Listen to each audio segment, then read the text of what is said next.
নিশা চোৱা ধ্যান পদ্ধতিটোক কোৱা হয় আনাপানসতি।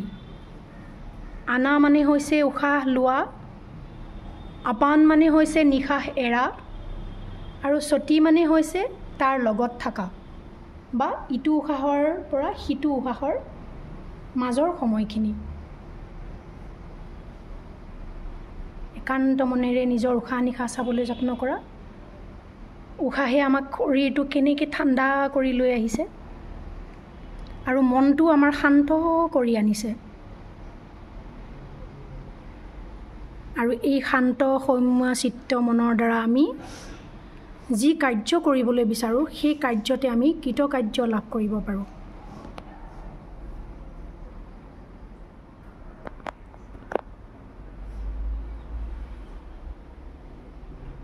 চকু নেমেলিবা আৰু কথা নকবা।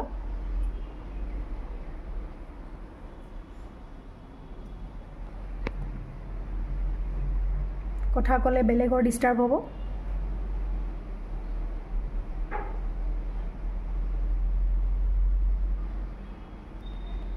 একান্ত মনেৰে উশাহ নিশাহৰ লগত থাকিবলৈ যত্ন কৰা।